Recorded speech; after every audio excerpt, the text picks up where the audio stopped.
Hello, Husker fans. It is the week of snow and bad news in Nebraska football.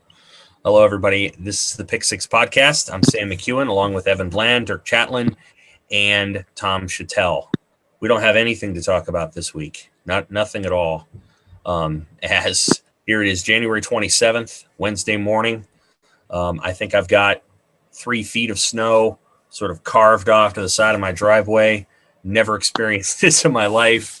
And simultaneously to experiencing the biggest snowstorm of our lives, or at least my life, Nebraska had a hell of a lot of news in the last 4 or 5 days, starting with an interview that Scott Frost gave Evan Bland and I, along with 2 other media outlets, and big news this week with 3 Husker players, Will Farniok, Cade Warner, and the big one, Luke McCaffrey, transferring from the program. It is a heavy, busy news week.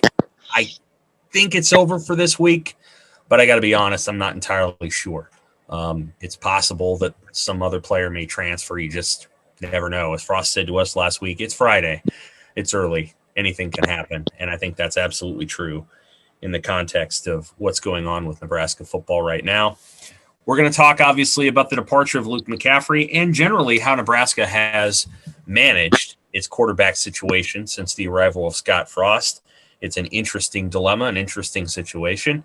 And then we'll talk a little bit about Frost's confidence and certitude that Nebraska is right on the cusp of getting a lot better, especially on offense.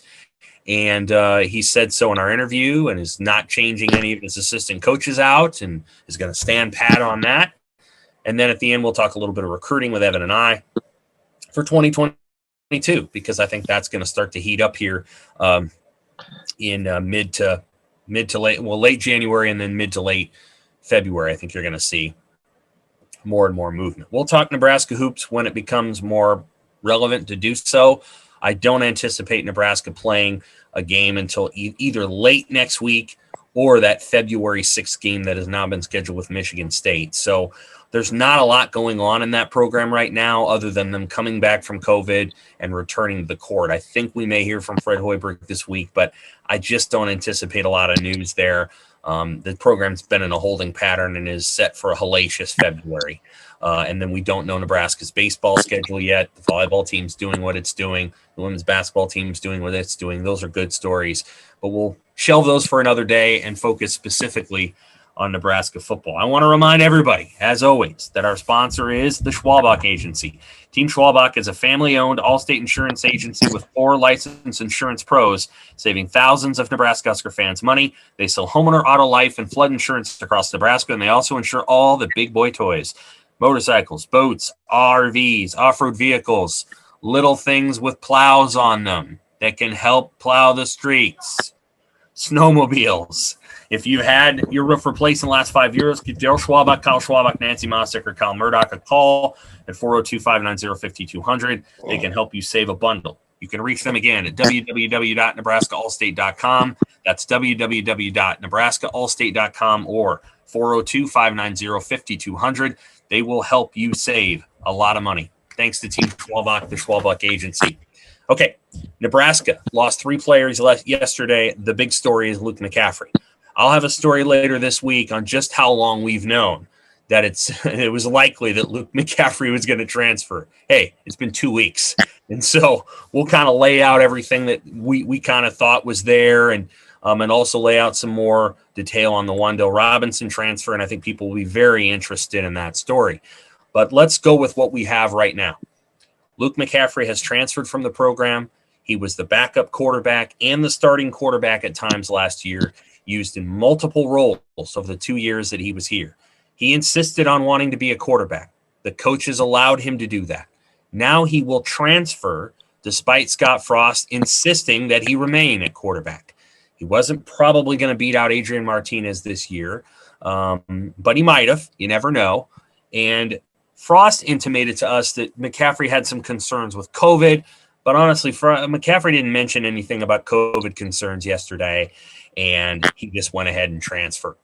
So there's a lot there. Tom, you wrote a column about it. Good column. Evan, you wrote a very detailed story about it. I'll let you guys go And you can start with, here we are. McCaffrey's left the program. The impact of that, what it says about Nebraska, what it says about McCaffrey, and where we go from here. Fire away, folks. Evan,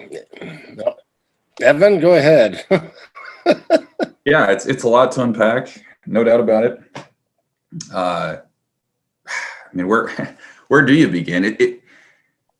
I guess I would start with the conversation that McCaffrey is a quarterback, saw himself as a quarterback, and I kind of wonder how that narrative maybe changed over the last couple of years, because when I didn't end up talking with him a ton during his Nebraska career, but I did talk to him as a recruit coming out of Colorado, and he said at the time that the reason he wanted to come to Nebraska, or one thing that put Nebraska over the top from a lot of other high-profile programs, was the fact that it did see him as a quarterback, and it did give him a chance to do that.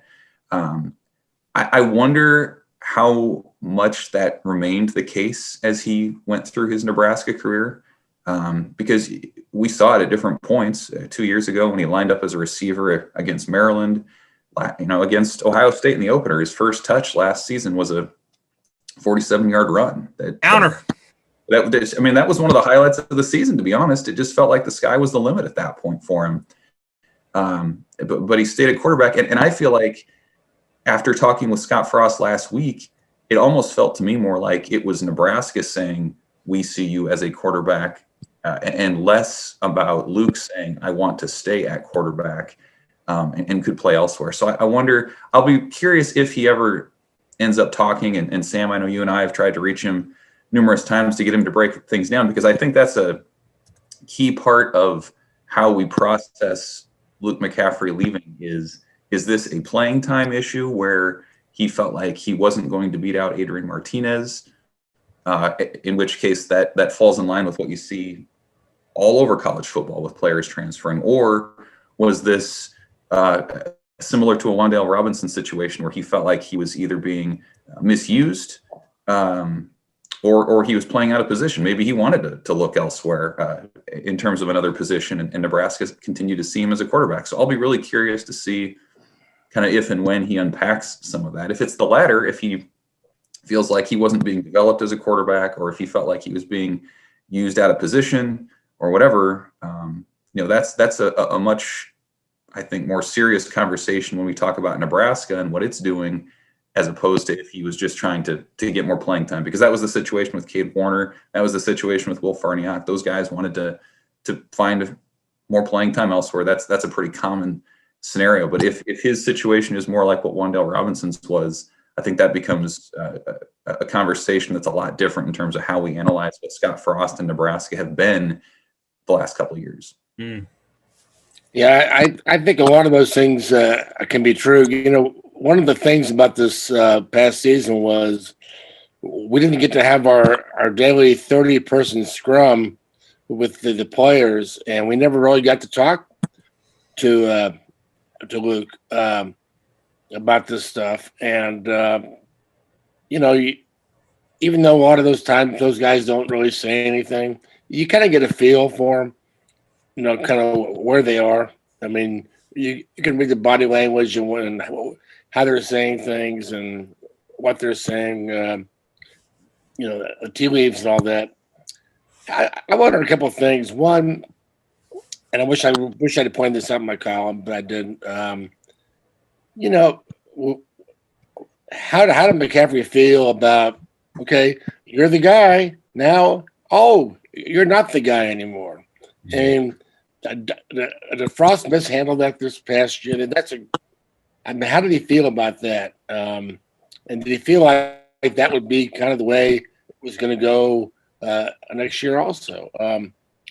Because if you're going to develop, you need to be on the field. At some point, you need to play through mistakes, even though people aren't in the mood for that right now. But my other question is, Evan, and maybe you can help me with this, is okay, all of a sudden, a year ago, people, Nebraska fans were really into McCaffrey. Like, he's the next guy. Remember after last season? Oh, we need to play McCaffrey now. He's the quarterback. He's the guy. Then after the Illinois game, the mood around him really changed. Like, oh, yeah, I started hearing, oh, he's not the guy. He can't throw. He's not a quarterback. But I wonder, what did he think after the Illinois game? Was that a wake-up call for him? That I can't run this offense? I can't throw it? I can't do what I should be doing? Or was he still locked into, I can do this, and I'm not getting a chance? I'd be curious to know that. Well, I do remember him after the game. I put this in the story. His comments about his play were that his play was reflected in his poor week of practice leading up to that. Felt like he didn't put a lot of energy into that, and it didn't turn out into the game. So, that's kind of where his mind was, at least in those interviews afterward. Yeah, I just wonder, the whole tenor around him just flipped after that game. Like, we get him over here. He can't play quarterback. And I wonder if, deep down in his heart and his mind, if he thought the same thing, if that created any doubts, or he's a very confident guy. Maybe he still thought he could do it, but I never believed Frost for a second that he was going to keep him there. That I think he was just telling him that, but I could be wrong.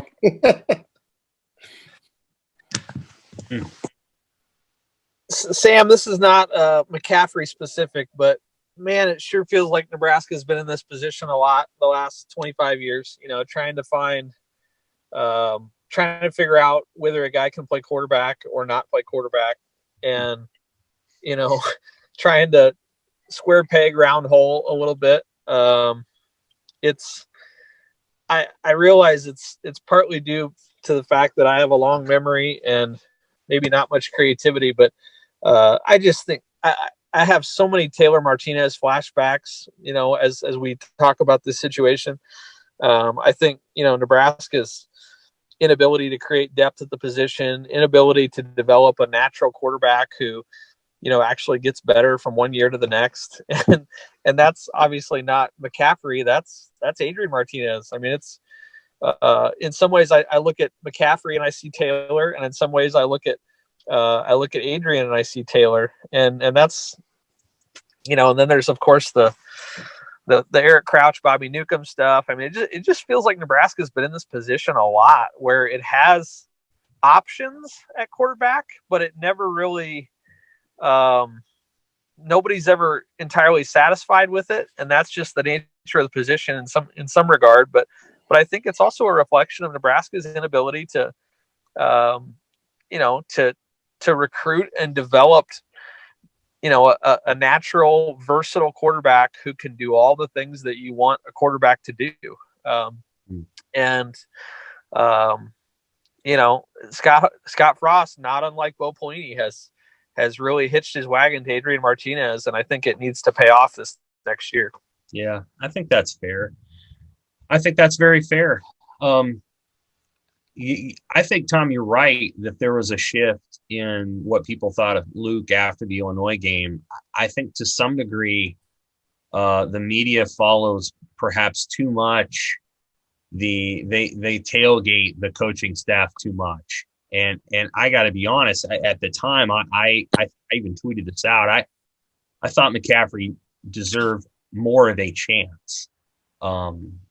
And I want to frame why very specifically. The reason I thought he deserved more of a chance is because they gave him a chance, not necessarily because I thought he was better than Martinez, but because a 2-game sample size, one of which was a win, was, a very, very small sample size on which to judge a quarterback's play. Simultaneously, I remember there being commentaries after the 2019 season along the lines of, well, if Noah Vedral had played against Purdue, Nebraska would have won that game. And I haven't the foggiest idea why people would have thought that, other than I think that was some sort of revisionist impression coming from someone within the program. There are multiple issues as it relates to position management there that I think it's hard to get their arms around it. I think they desired to give McCaffrey a chance for the genuine reason of this ain't working with Adrian. We're not getting it done. We scored 17 against Ohio State. We scored 13 against Northwestern. We're not winning these games. I understand who Northwestern is, and they won the Big Ten West title, but Nebraska should never lose to Northwestern. I think they know that intrinsically and internally, that Northwestern doesn't have as much talent as Nebraska does, and it bedevils them that Northwestern continues to have as much success against Nebraska as it does. And so I think they came out of that Northwestern game said, we have to change something. We're playing Penn State next week. We need a change. And for reasons, if they beat Illinois, if that first play of that game doesn't happen, does Luke ever get unseated from quarterback? I don't know. But I feel like so many things are results based. In other words, decisions are made based on outcomes, and they're made pretty quickly. And I think as a result, you've had this kind of uncertainty at the position where I think McCaffrey legitimately could have said, hey, it isn't so much that I don't think I can beat out Adrian Martinez. And I think it's possible that Luke just isn't as good as Martinez is, especially at, handling certain things in the pass game. But I think there was an uncertainty about whether or not, A, he could do that, and then B, if he didn't beat him out and Martinez was still the guy, what McCaffrey was going to do in lieu of that. Because how do you take one of your best athletes and leave him on the sideline just in case Martinez gets hurt and McCaffrey has to go play quarterback for 7 weeks? And I think there's that question mark around the program constantly that once Vedral left, and Vedral's a quarterback. He isn't one of these other things. He's not a running back or a receiver or any of that. When Vedral left the program, they lost their security blanket, their security quarterback, and they were forced to put Luke in a situation where he had to stand on the sidelines and protect his body just in case Adrian Martinez got hurt. And one of the reasons for that is that Nebraska has never given themselves under Frost a real chance to just grow as a team. There's always this sort of urgency and impetus to win. And I know that sounds like a ludicrous statement, but if you're given a long runway and you have all this time to build the program, it feels like there are consistently decisions made that seem to shortchange long-term growth for the potential of a short-term win.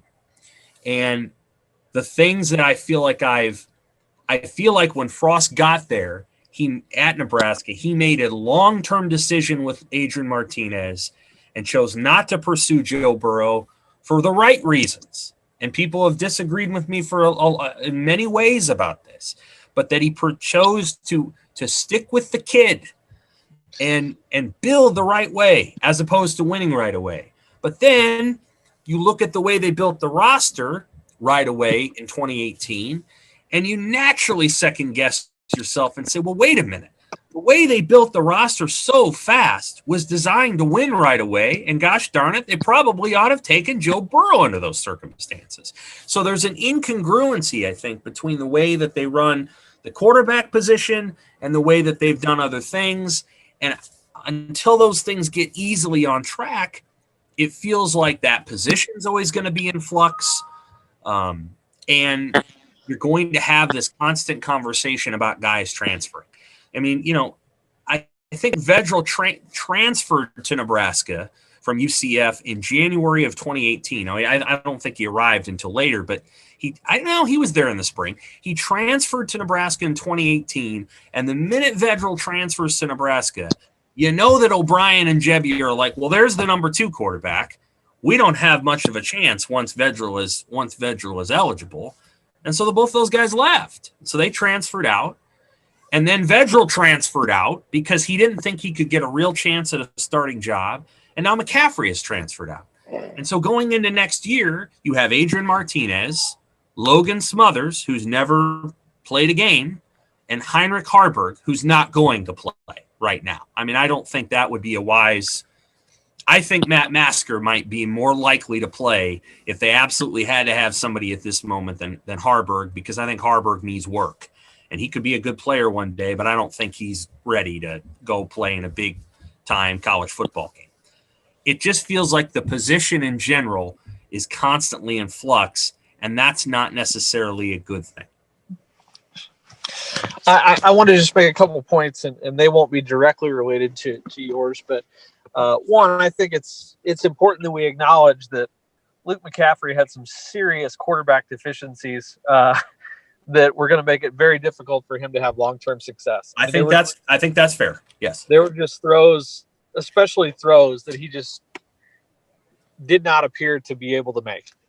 So that's one point. The other thing, I think in commenting on the transfer wave, I just think Nebraska's perennial disappointment, the losing and losing and losing, gives the program such a small margin for error when they're trying to build, convince these guys to stay, right? Like, hey, this is kind of fun if I'm going off to Lincoln, Nebraska. It's fun if we are 7-2 or 11-1 or even 9-4. It's not as much fun to go to Lincoln, Nebraska when we have a losing record.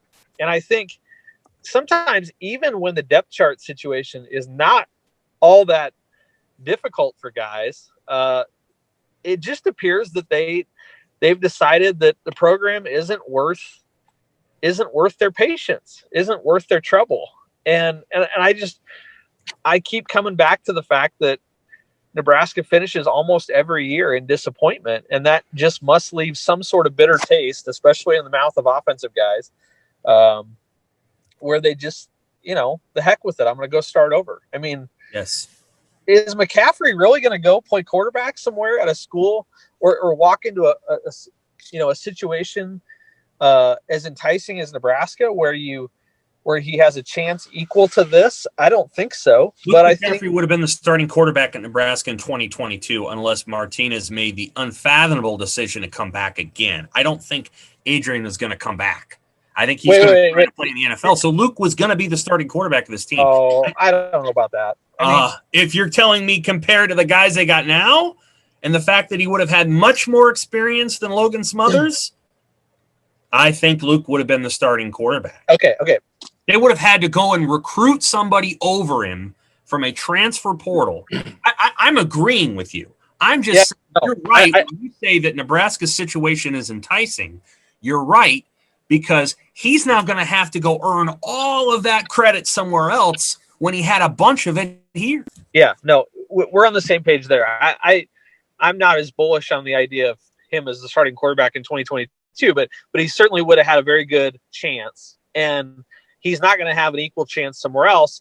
So the thing that I come back to is just that these guys just must not be having much fun at Nebraska. Right. And I think that's the thing that we just need to remind ourselves when we analyze this transfer situation, especially guys who come from 1,000 miles away, Florida or Kentucky, or, name your far away Nebraska recruiting hotbed. It really depends. The reason that it worked for 40 or 50 years here, bringing guys in from all over the country, is that there were rewards for it. They won. It's fun to win. And when you're going to Lincoln, Nebraska for college and you're not winning, what is keeping you there? It's just, I just don't know if we can overstate the obvious enough. And yet the defensive players came back. Right. I think it's more, I think there might be something to that, but I think it's more about the playing time. I really do. I think Notre Dame just lost a bunch of guys, and they were just in the playoff. It's a free agent market, but I think there's, Sam, we'll never know the answer to this, but if there hadn't been a pandemic, Noah Vedral wanted to try to win the job last spring, and he was going to stay and try to win the job. Yeah. What if? I mean, I really think. I know we all have dynamic quarterbacks, and I'm going to sound hypocritical for saying this, but in some ways, this program needs a steady-handed quarterback, and not a roller coaster, not a highlight machine. Yeah. You just wonder if there was a calming influence at quarterback where it was steady, and he just made plays and was just a good, solid quarterback. Would that kind of change how the team played? I mean, it's an interesting question. Yeah, it is. But I wrote about Martinez ad nauseum early, and I hyped him up and all that stuff, and I love writing about him. But the roller coaster in basketball, it does get tiring, and you just need to, have somebody steady come along and have a winning season or two, a couple bowl games, and just calm the hell down, because it gets tiring. It does. And we write about this stuff over and over. And I think there is a lot of anger and a lot of people, a lot of frustration around the program. And it'd be good to have people just smile and enjoy football. And I don't think anybody's doing that. I'll say this. I felt like Luke McCaffrey's interviews with us this year were close to a hostage interview. And I don't mean that Nebraska did anything wrong. I thought Luke's interviews with us this year were very, very clipped and, not foggy, but don't want to answer these questions. Don't really want to. He, for all the positive energy that you'd hear about him exuding within the program, the energy that he would exude to us was often very uncomfortable. Like it was, I don't really want to talk about myself. I kind of only want to talk about the team. If you ask me a question that's supposed to kind of show me a little of my personal side, I'm probably not going to do much of that. Evan, I don't really believe that McCaffrey didn't bring it in practice that week, energy-wise, against Illinois. It makes no sense. They won a game. I just don't believe that McCaffrey went into practice the next week and wasn't happy and excited. I think he was taking one for the team there, for maybe some other guys. And so, like, the weird thing that happened about, the Rutgers game, he goes out there, he dresses, he's in pads before the game, but he doesn't throw. And then before the game, and then he goes in the locker room, he changes into sideline clothes. It just felt odd. That just felt odd. And I just feel like there's just something that they've got to make sure going forward with Smothers and Harburg. And Smothers and Harburg are different people than McCaffrey, I think. And it may be in a way that helps Nebraska. But I just think there was a lack of clarity about what his role was. I mean, in the first game against Ohio State, he's doing all kinds of stuff. By game 3, he's a starting quarterback. By game 6 against Minnesota, or 7 against Minnesota, he wasn't doing really anything at all. He played 2 plays, 2 of them were passes, one of them was an interception, and then he didn't play against Rutgers. It was just an odd progression of the season. And I think Nebraska tried to save it. I think Scott Frost very much wants McCaffrey in the program, believes in the kid, wants him here, and may still try to keep him here, may try to talk him back into coming here. I think that's possible. But, somehow, some way it got away from those guys. It got away from them. I don't know how. And I'm sure they're gonna kick themselves a little bit over it, because I don't think they wanted this one. My vibe, and Evan, you can chime in on this, is frustrated Wan'Dale Robinson left, but they'd done what they could, and it was kind of we've been dealing with this for 2 years now, and if you got to go. Thank you, goodbye. Is that the vibe you got? Because that's the vibe I've gotten about Wan'Dale for a while. Like, okay, we gave you the ball as many times as we could. You're 5 foot. We list you at 5'10". You're probably 5'8". You're not as fast as Tyreek Hill, so we can't run 30-yard over routes with you. So we're giving you the ball where we can, how we can, and if that's not enough, good luck at Kentucky where they're going to run the Rams offense. That's what Kentucky's told him. And Nebraska's not going to lie about where we're going to run the Rams offense. So he's leaving, and I think they weren't happy about it, but they were okay with it. And not only that, they kind of had thought he would leave. Yeah, they did. And the thing about McCaffrey that's interesting to me too is from a quarterback perspective, how Nebraska's managed it. It's frustrating if you're a Nebraska fan, but from an actual production standpoint, it's I think that puts it in perspective a little bit. I mean, he had 8 turnovers in his 5 games this year. He did. As you guys have pointed out, he's not a prolific passer. So I think a lot of this too is tethered to this idea of what Luke McCaffrey could be. It's tethered to the last name and the fact that his brother's an NFL superstar. Yeah, it's tethered to seeing what he could do, or just imagining what he could do as a running back and a receiver. There was so much, I think, potential there. You look at the actual numbers, and then they weren't overwhelming. They don't blow you away. Yeah. But I think that to me was striking, was just what he could have been, and then what Nebraska really believed that he could be. I mean, we talked with Scott Frost about it even last weekend. Going into last weekend, he felt like he was going to be back. He said, yeah, you never know, but he felt like he was going to be back even into last weekend. So this was something that got away from the team late, and that's pretty frustrating. I think they're very frustrated. And Dirk, I think the comparison to Taylor Martinez is fair as it relates to Luke. I think if you give Luke McCaffrey, Kenny Bell, Quincy Enunwa, Jamal Turner, Kyler Reed, Ben Cotton, Amir Abdullah, and Rex Burkhead, if you gave him that supporting cast, he'd have been about as good as Taylor Martinez was in 2012. Yeah, that's a good point. They don't have that cast. If you gave Scott Frost that cast, they're not finishing 3-5 this year. Part of the challenge here is that Mike Riley did not do a good enough job of recruiting. He knows that. Mike knows that. Scott knew it, but Scott hasn't changed it. Not nearly enough. You can't recruit guys that then come in and don't play. Or your number one receiver on your team cannot probably be 5'8" and play in the slot. And that was true for 2 straight years. In 2019, it was J.D. Spielman, and in 2020, it was Wandale. It's very hard to win football games when your top receiver is a slot guy who's 5'9". That's just hard. And that's not the story that Taylor Martinez. I mean, Taylor Martinez had Niles Paul and Brandon Kinney and Kenny Bell and Quincy Enunwa and Sethan Carter and Ben Cotton and Kyler Reed and 2 running backs who are in the NFL. And Adrian Martinez and Luke McCaffrey we're not throwing to Rex Burkhead and Amir Abdullah this year. I mean, Dedrick Mills might play in the NFL. I think he might.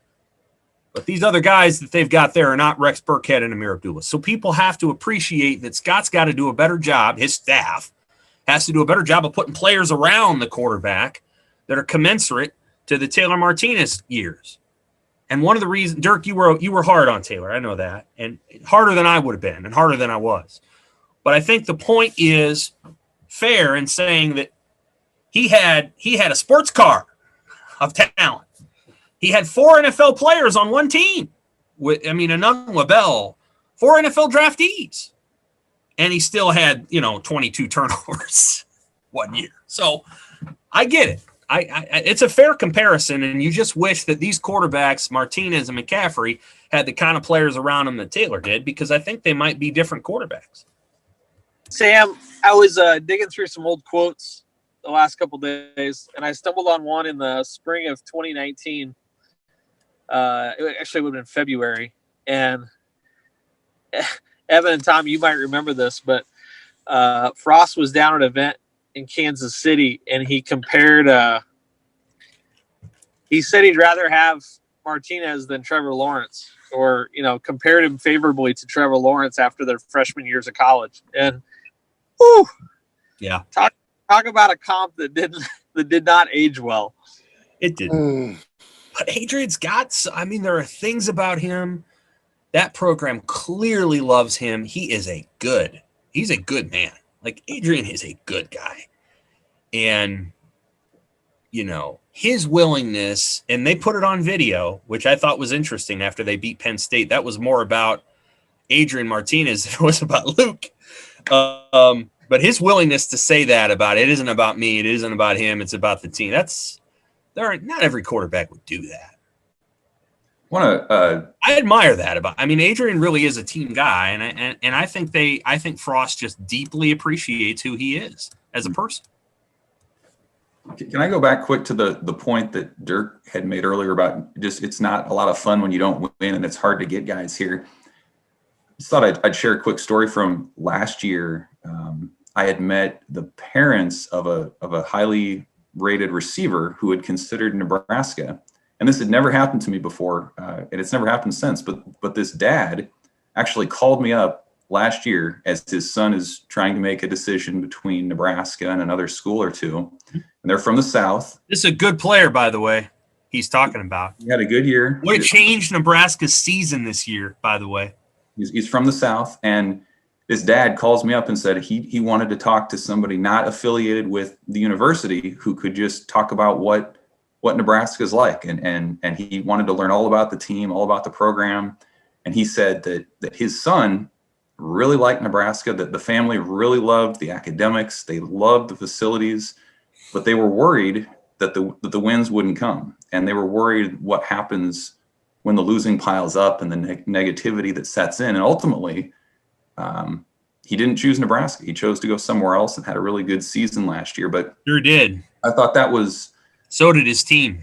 I thought it was really illustrative of the challenge that Nebraska has, where these guys, the infrastructure is there in terms of facilities and all the stuff that we hear about, but these guys are more attuned to the struggles of winning than they ever have been. And so it's just, we say it all the time, but they need to start winning some games, showing some promise, and then all that other stuff, it can start snowballing. But it just hasn't to this point, and it just feels like they're, to use another snow analogy, they're spinning their tires trying to get out of this drift. And if they can, the momentum could come, but they're just not there. First of all, Evan, you just started a message board thread because now everybody's going to blame you. Whatever you told that kid is you obviously ruined it. And I, as a parent, I believe that kid was already committed to another school. You tell me if I'm right, Evan. And was considering Nebraska. Is that accurate? Yes, yep. It was. And he loved Nebraska. And I didn't talk to the kid. I talked to the dad. And the dad told me multiple times, he said, he basically said, trust me, we're not going to change our decision based on what you tell me. They were just looking for some intel. But I thought it offered a real window into their thinking. Well, Nebraska decided to recruit somebody else. That somebody else didn't play this year because of health reasons. And if you'd asked me to pick between that somebody and this somebody, I would have told you that the somebody Nebraska got was better. Now that guy is apparently ready to go, and if he's ready to go, then we'll see how he does. But Nebraska caught a bad hand in getting a guy like Omar Manning who then didn't play. That can't happen again. He's got to play. We'll see. We'll see what happens. But it was an interest. Yes, I remember Evan telling me about this. It was right before the Maryland game. Yeah. That's totally something I would do as a parent. Like, I want to talk to somebody who's not a cheerleader and see what they say. But I just think it's a little bit of a chicken and an egg situation. Nebraska, they need somebody to get this thing going. But in order to get it going, does the talent come first, or does the winning culture come first? And I think the problem is, Nebraska, in order to convince these guys to come, they got to start winning. And in order to win, they need some of these guys to come. So it's a really tough situation. And they're going to run it back with the same coaching staff. What do you think of that? I mean, I was surprised. I felt like special teams needed to be addressed in a different way than it ended up being. It felt like this was an off season when there needed to be some kind of a bigger change made. And maybe this wasn't the time to say everyone sees where this is going and we're going to take off next year. That to me was where I thought a change would happen was in regards to special teams, and maybe something still will be. But to this point, they, as Scott Frost indicated to us, they're running it back.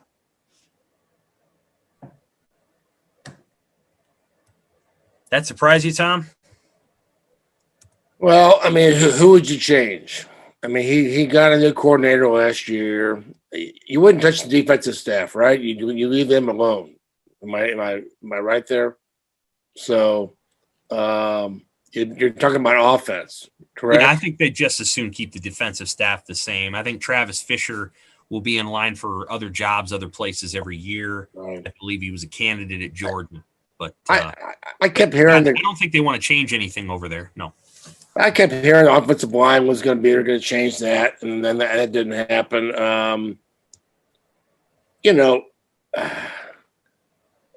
Mario Verduzco is a lovely man, a wonderful guy to talk to. I don't see the results, and I don't know that you need. The head coach can't micromanage a position. But feels like Scott's going to do a lot of quarterback coaching this year too. Well, his head coach did that. He coached quarterbacks. Yeah, that's true. That's true. His assistant offensive line coach was a special teams coach, Dan Young. So, yep. I mean, it can be done. But so your head coach is a quarterback, a former quarterback. You got an offensive coordinator and a quarterback coach, and you're not getting that much out of the position. So, is that a place where you could change? Yeah, I think you could, and hire somebody special teams. But you know what? He brought him here, and he's going to stand by him. At least the ones he didn't get rid of last year. He didn't stand by them. So he has changed, but unless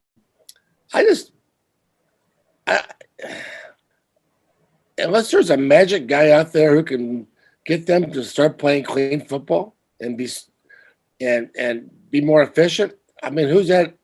Would a new offensive line coach do that? Would a new quarterback or a new? I don't know. It starts with the head coach, and the head coach has to start. It starts with him. Yeah, and he's got to be the guy who lays down the law and says, do this or else. Yeah. And they haven't had a lot of depth to really threaten people with that. Now they kind of do. I think it's, I've said this many times. We've all written it. They've got to clean it up. And I'm not sure that the shuffling the chairs does that. Maybe it makes the offensive line. I think offensive line starts with talent and goes from there too. So, yeah, I think they could. I think they're getting there on the line. I'm not. I think they're getting there. I guess I'm saying yes. I thought there could be some changes, but it starts at the top, and he's got to find a way. I mean, this is really interesting. I'd love to ask Scott this sometime. Is there a more confident person? Have you ever met a more confident person in your life than Scott Frost? Confident in himself, and where he's been called cocky. He came out of the chute in Chicago a few years ago, laying down the law. Here's what we're going to do. But his teams has not played that confident. It doesn't translate. And Scott was there when Nebraska was the most efficient machine in college football. Yeah. And so he's seen it up close. Now, was that because they had all these stations and practice and reps? And that's a good point that they don't necessarily have right now. But are they not practicing the right way? Is it too fast? Or are they not? Are things not getting corrected? Yeah. He's got to find the answer to that. And I really think. I'm not sure that an assistant coach does that. I think it starts with the head coach. Mm. They can cut down their turnovers considerably from the fumbling perspective if they stop running their quarterbacks. I mean, this isn't like, it's not an if-then statement, or it is an if-then statement. If that's what they want to do, then they can do it. The problem with it, and we asked Frost this on Friday, is when you do that, you require everyone around the quarterback to get better, and you take the quarterback out of what they call an 11-man run game. And you give the defense back a man, essentially, and you make yourself Iowa. There's a reason why Iowa football doesn't run for as many yards per game as Nebraska, because they don't use a quarterback. But the difference is that Iowa isn't fumbling the ball all over the place all the time with their quarterbacks because they don't run the ball. And so Iowa's run game, you can't just look at the yardage production. It's deceptive. It is the anchor to their offense, but it is deceptively so. It's more like a pro style running game. Nebraska, on the other hand, runs the ball every which way but loose, especially with its quarterbacks. And the problem with it is, even for the yards that it produces, it's producing a lost fumble per game. And that's a problem. And that is a literal loss of no points drive. And they'll have to, only Frost can resolve that, because Matt Lubick, who I do think is calling half the plays and may call more next year, will do what his boss wants him to do. And if that means running the quarterback to gain yards, then that's what they'll do. It's going to be on Frost to decide that ratio. And until they turn the knob down on the quarterback runs, they're probably not going to turn it over at a rate that they're happy with. It was true when it was Taylor. It was true when it was Tommy. It's just true. It was true when it was Scott. It was true. How do you call half the plays? Fumble the ball. What's that? How do you call half the plays? How does that work? Evan, do you want to explain what Frost explained to us?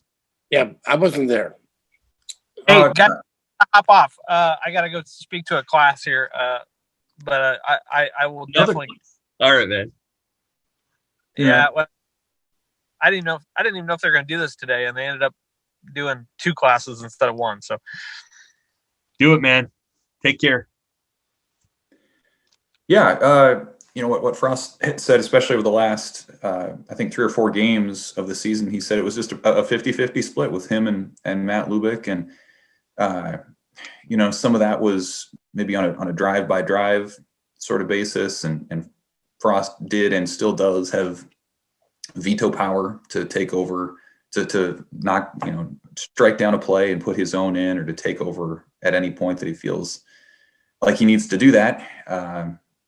But, he had said he'd never given that kind of leeway to a coordinator before, never handed over the reins to that extent. And, when he was asked about kind of how he felt about that, he said it was refreshing. He didn't have a play sheet in front of his face. He could worry about, which special teams guys were going in on a punt coverage, or talking to someone after an emotional moment in the game. Like, it just, to me, it was, a little evidence, a little road marker of a guy who's becoming more of a head coach and not an offensive coordinator, which has kind of been his bread and butter.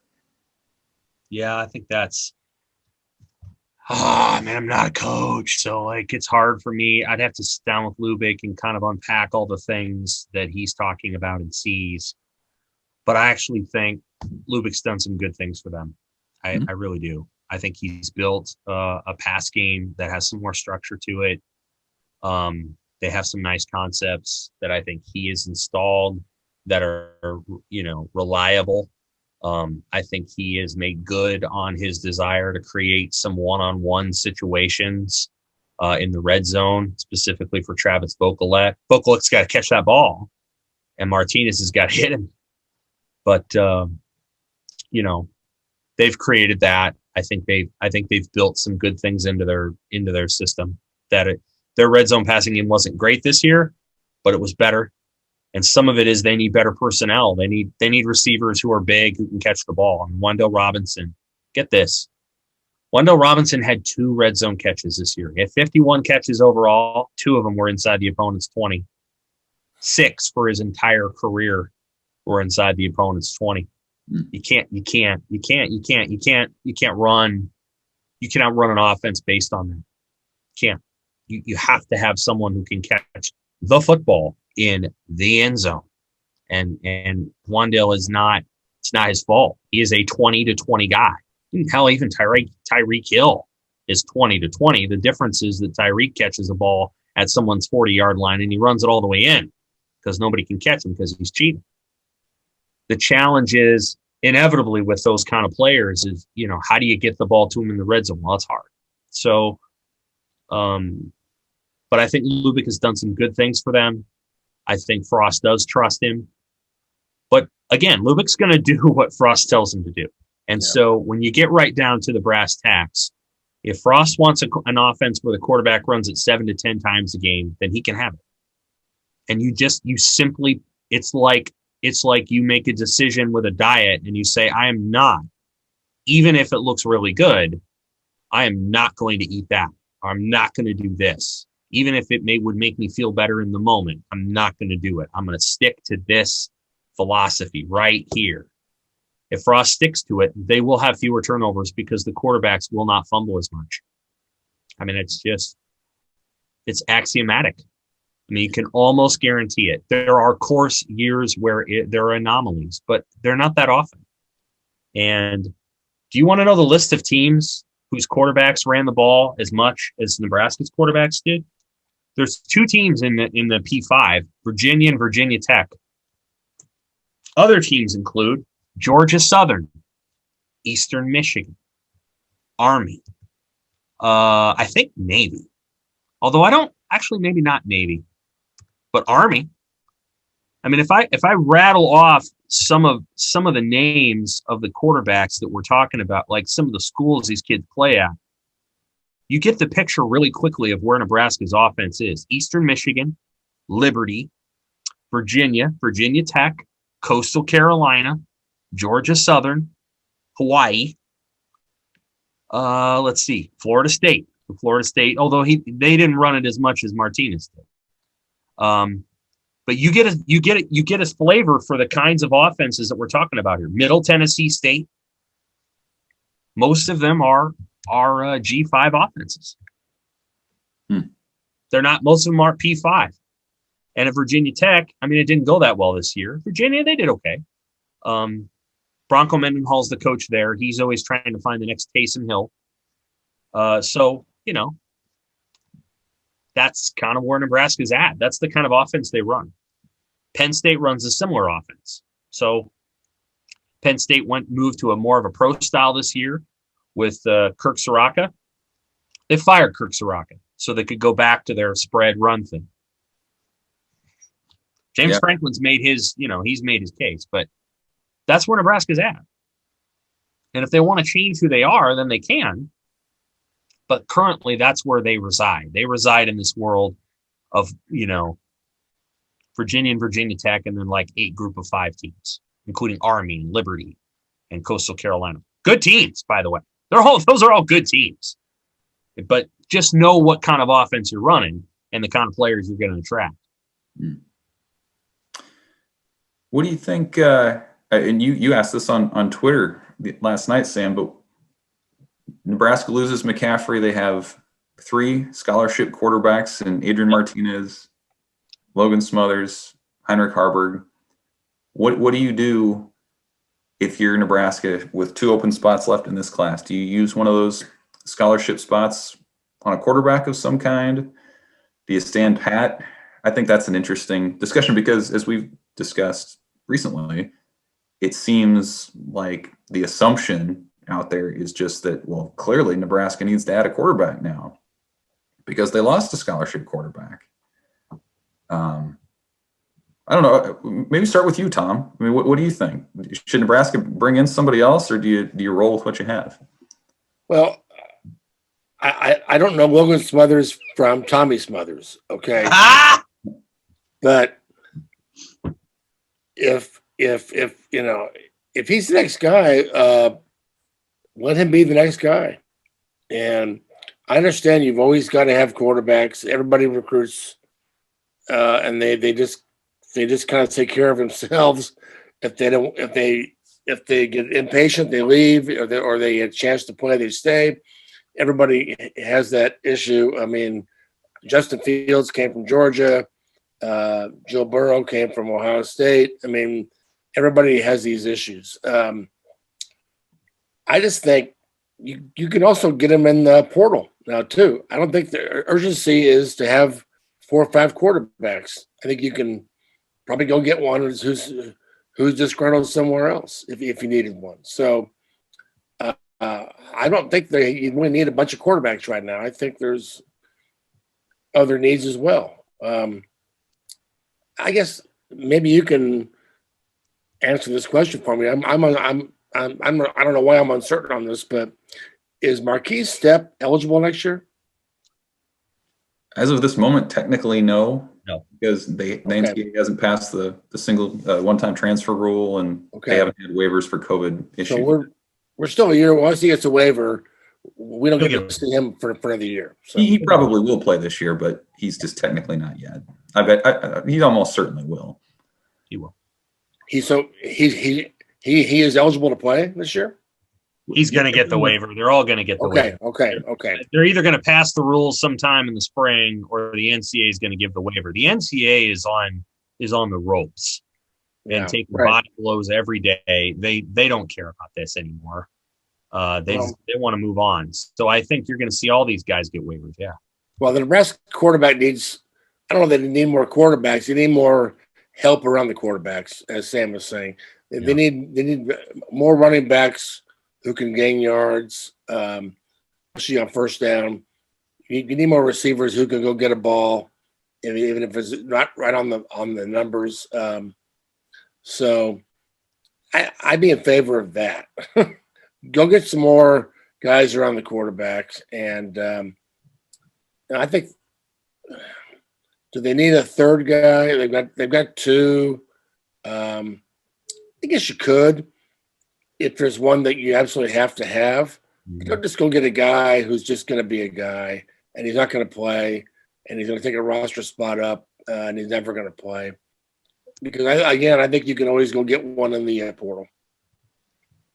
Yeah, I think it's an interesting discussion because, as you mentioned earlier, Sam, Noah Vedral was that security blanket for a while, and then Luke McCaffrey was that security blanket. So a lot of it depends on what they feel like they have in Logan Smothers. But I think for when you just look at 2021 and how it sets up, I just don't see how bringing in a guy would make a difference at this point. I mean, first of all, you have to convince somebody from somewhere to come in and compete with a guy who's in line to be a 4-year starter. I mean, that's not appealing to anybody in that transfer portal.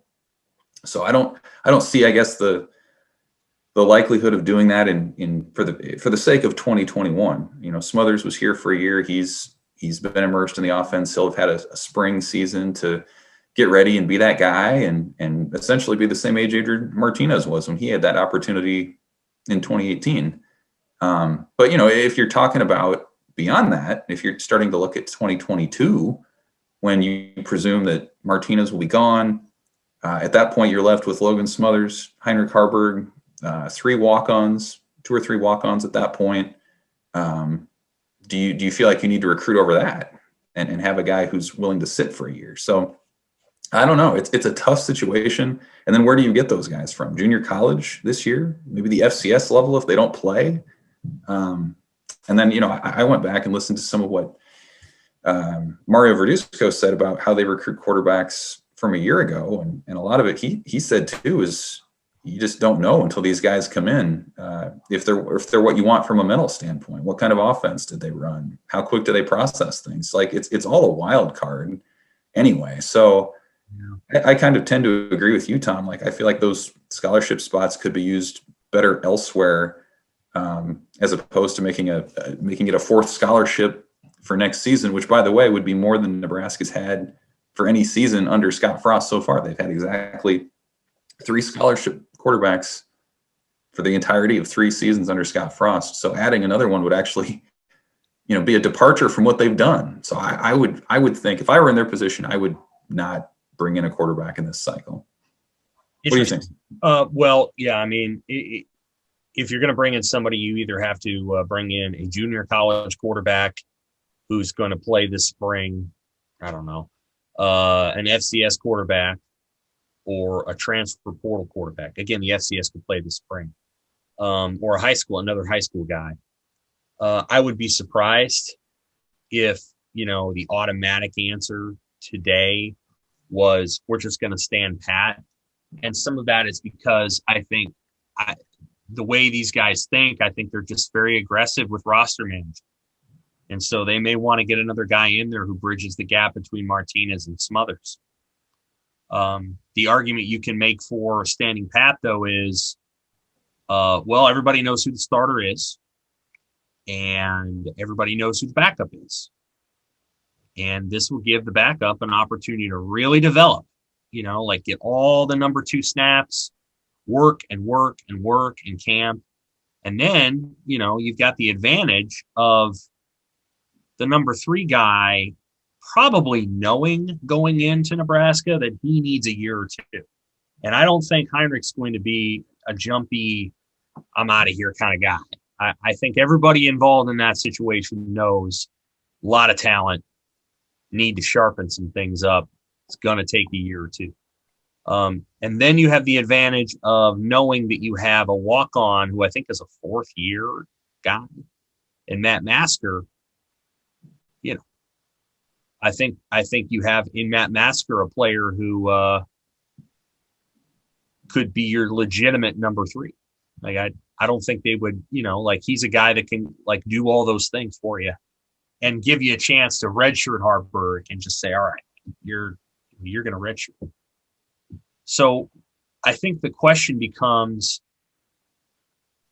do you think that Logan Smothers is a good enough backup if Martinez gets hurt?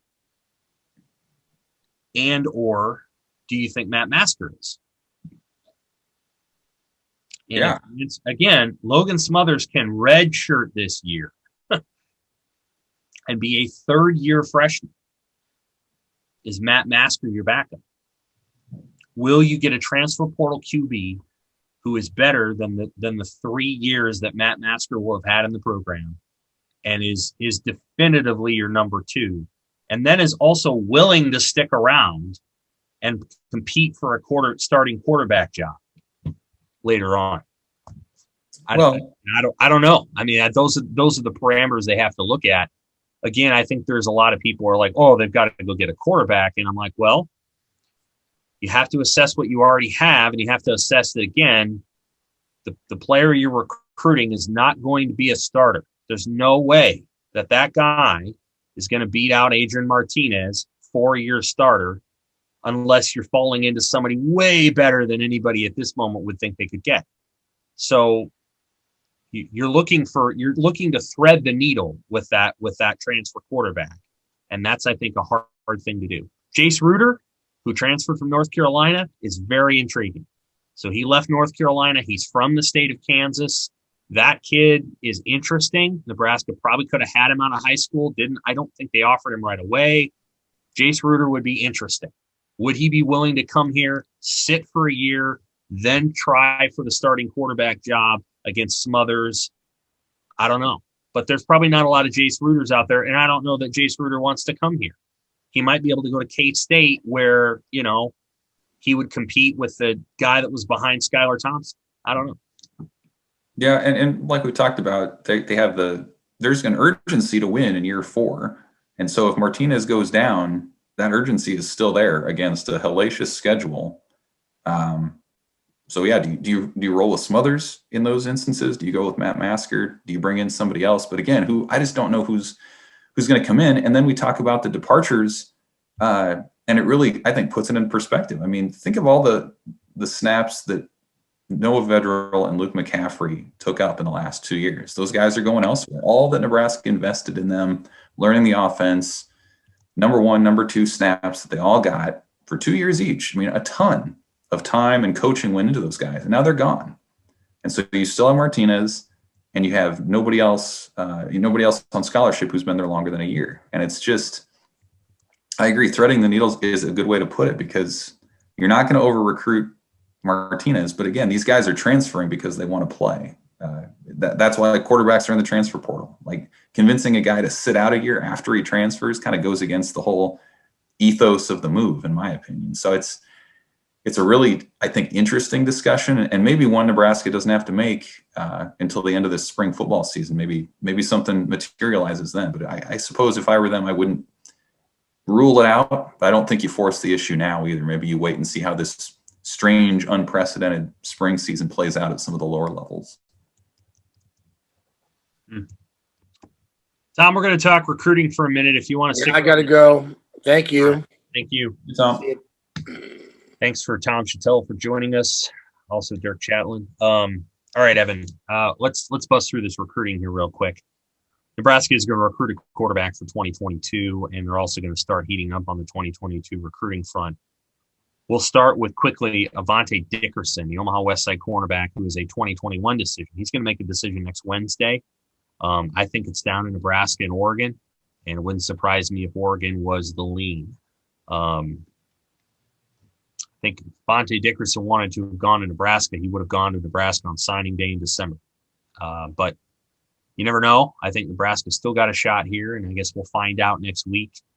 I think Nebraska's done everything it could there, and I think the kid just kind of wanted to go somewhere else, and has long leaned away from going to Nebraska and just going somewhere else. But we'll see. We'll see. I don't know that. He hasn't talked to anybody. So, what he's told coaches who then talk to recruiting services, I don't know. But he hasn't really told, I don't think he's told anybody within his circle or anybody in the media what he's going to do. So there's still 5 or 6 days left to make that decision, and we'll find out. On to you with recruiting, 22 quarterbacks, Evan, and then you can also talk about whatever else you want to talk about with recruiting, and then I'll hit on the Omaha kids. Yeah, so I just had a story, Nebraska hitting on 2022 quarterbacks, and it kind of relates to what we're talking about with how Nebraska is trying to acquire talent at that spot. And so whether or not they decide to bring in somebody in 2021, it's pretty well established, and they've made it clear that they want a scholarship quarterback in every class. Mario Verduzco said last spring that Scott Frost wants 5 scholarship quarterbacks on the roster at any one time. That's not been the case at Nebraska. They've never had more than 3, but that's kind of what they hope to do. And that kind of raises the floor a little bit for maybe who would be left after the inevitable transfers occur. But they've offered 15 2022 quarterbacks so far. They made an offer over the weekend to a guy named Taven Jackson out of Greenwood, Indiana. He's the younger brother of Indiana basketball player Trace Jackson Davis. So you might have heard of his brother if you follow men's basketball. But he fits the prototype of what Nebraska is looking for. I mean, their template's pretty well established right now. They need someone who can run. They need someone, or they want somebody who can process information quickly, that sort of thing. And so it was notable that they offered him because they hadn't made a quarterback offer since July. So this was somebody that they put out, but technically they have 11 guys that they've offered who have not committed. I think you can shrink that pool a little bit as far as guys who may seriously be in contention to go to Nebraska. I think one that's interesting is AJ Bianco. He's a guy out of Honolulu, Hawaii, and as we saw, Nebraska just made some inroads there with Wyndon Ho'ohuli as a linebacker prospect. And they didn't play a high school season this year. They didn't in the fall, and their spring season got wiped out as well. So that's a guy who just has a couple of offers: Hawaii, Washington State, Nebraska, who I think is interesting. And because of the effects of the pandemic, he's still under the radar.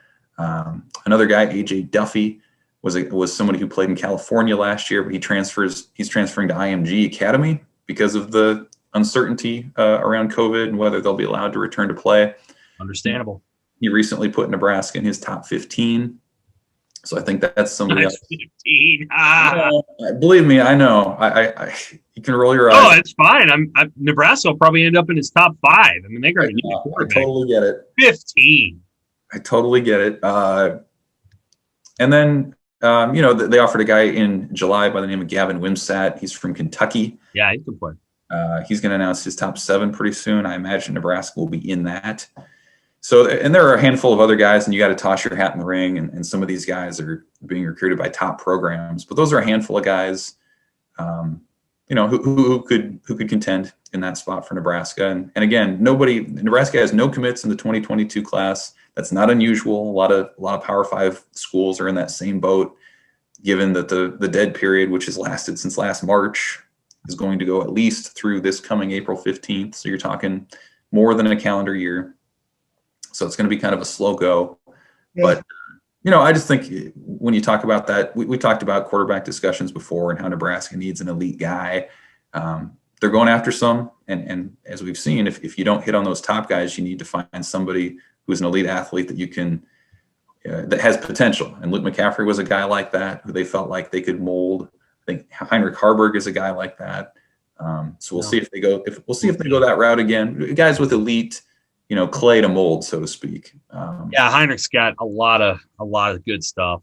You just hope that, again, they take the time and he takes the time to let that kind of develop, because he got some offers and they were, Boston College doesn't run a triple option offense. They were running a pro style system. So you can see the arm talent there. People are, I think, a little lower on him than they probably should be. There's some good play there. Verduzco, like you said, has got to shape it, but there's some good stuff there with him. There is. Go ahead. That's it. So the Omaha guys, right?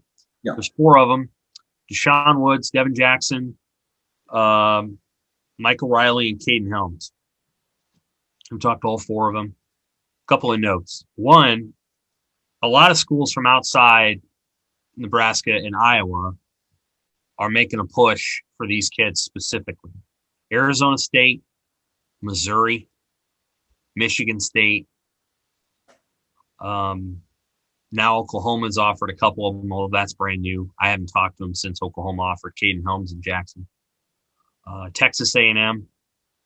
So there's going to be some new schools up in here, partially because of Zoom. You don't have to apportion a coach to take a day or two to travel here. They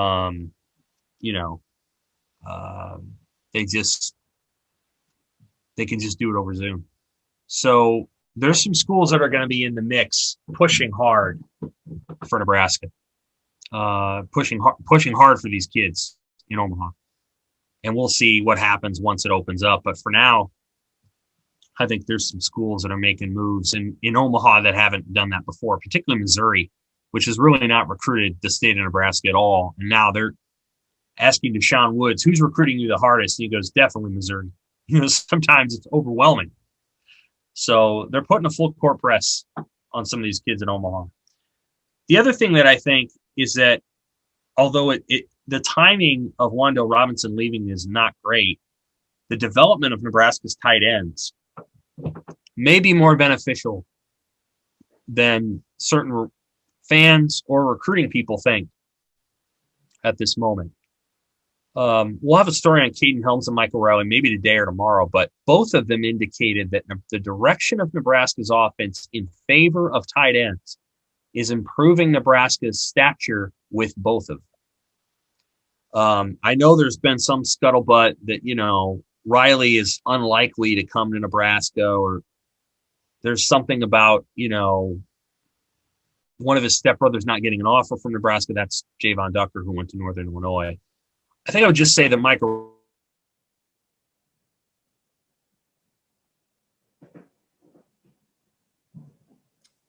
We may have lost Sam. He'll be back soon.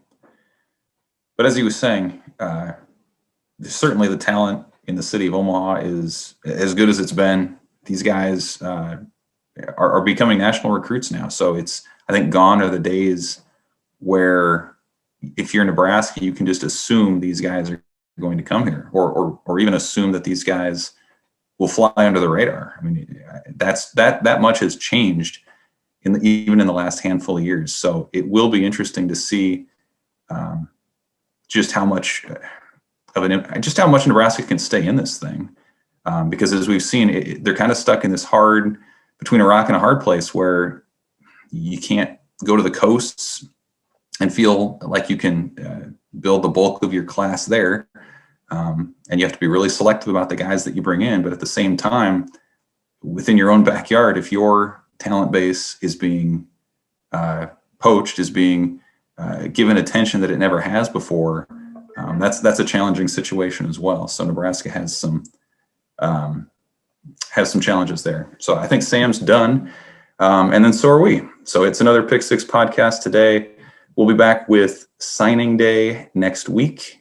It sounds like Scott Frost will be talking at that, so that should be interesting to get some more updates and things on what's been happening within the program. They'll have at least the one signee next week in Minden Ho'uhuli, the linebacker from Hawaii, and maybe another player or two at that time as well. Who knows? We'll see how that wraps up. But for Sam McKewon, I'm Evan Bland.